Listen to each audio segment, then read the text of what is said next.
Xavier Louis, je suis ravi de vous recevoir ce matin. Les plus beaux détours. Vous m'exhibez là votre livret, hein, les 100 plus beaux, votre guide, les 100 plus beaux détours de France, que vous vendez très bien. Vous savez, je vous trouve très bon.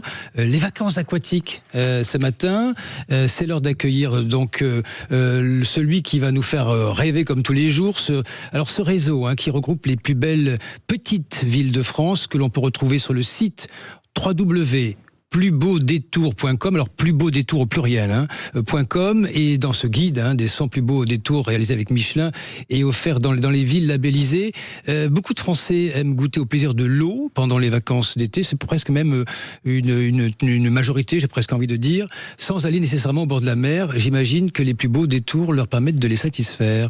Quelle est la formule magique? Parce qu'il faut aller à la mer quand même pour se baigner. Alors c'est une des possibilités. Et je vais vous dire, il y a un plus beau détour alors qui se prête vraiment au plaisir de l'eau, c'est Saint-Pierre en Martinique. Alors Saint-Pierre en Martinique, là vous pouvez faire notamment de la plongée sous-marine. C'est par exemple, il y a quelque chose d'organisé qui est assez étonnant à faire. C'est vous faites de la plongée et vous retrouvez, et c'est guidé, les bateaux qui ont été engloutis au moment de l'éruption de la montagne Pelée. Ils sont toujours dessous. En 1902, oui. Et alors il y a toute une visite organisée en quelque sorte, mais en plongée sous-marine. Enfin bref, Saint-Pierre en Martinique, c'est en plus une très jolie ville qui a été très bien reconstituée justement après cette tragédie. Et donc voilà, ça c'est une belle destination. Hein. Vous y allez quand même, hein. Il faut y aller en Martinique, c'est pas à côté. Hein. Il faut y aller, mais d'abord, tout le monde n'habite pas en métropole. Tous les Français sont pas en métropole. Donc déjà, ceux qui sont sur place, c'est une bonne façon d'y aller. Et puis les autres, c'est une belle découverte pour les métropolitains.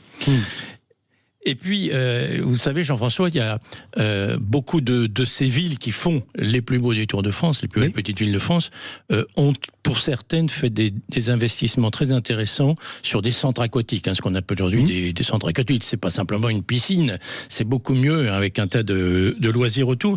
Je pense à Fontenay-le-Comte. Oui. Donc c'est quelques exemples, hein, que vous allez nous donner là. Fontenay-le-Comte en Vendée, c'est un très bon exemple. Également Loudun dans la Vienne, et on peut d'ailleurs, après la baignade, visiter un musée très intéressant pour les gens de presse, le musée Théophraste Renaudot, l'inventeur de la presse, en quelque sorte. Bravo. Et puis alors, il y a pas loin non plus, en Charente-Maritime, à Jonzac. Jonzac a un centre aqualudique assez exceptionnel, en plus avec toute une capacité d'hébergement autour. C'est vraiment un bon plan toute l'année, j'ai envie de dire, parce qu'évidemment ces centres aquatiques sont aussi couverts, hein, donc on peut y aller en plein hiver, profiter de l'eau et de la baignade. Donc Jonzac a une capacité d'hébergement de qualité tout à fait intéressante. Et plus au nord, Xavier Louis? Alors, je vous propose deux idées plus au nord. Parce qu'il pleut quand même souvent. Enfin, moi, je vais souvent en Normandie. C'est très variable, hein, quand même. Hein. Verneuil-sur-Avre, dans l'Eure. Dans l'Eure, oui. Voilà, dans l'Eure. Verneuil-sur-Avre, c'est pas loin du tout de la capitale. Il y a un superbe centre. En plus, alors, la ville de Verneuil-sur-Avre, elle gagne par ailleurs à être connue. Il y a de très très beaux bâtiments. Et le bon plan, c'est de faire le tour en calèche. C'est quoi, une heure et demie de Paris? C'est très, oui, à peine, oui. À peine, ça dépend du temps qu'on met pour sortir, disons. Hein, mais non, c'est très sympa. Et puis alors, plus au nord, là, carrément, dans les Ardennes. Je vous emmène à la bien nommée Givet. Givet, nous y allons.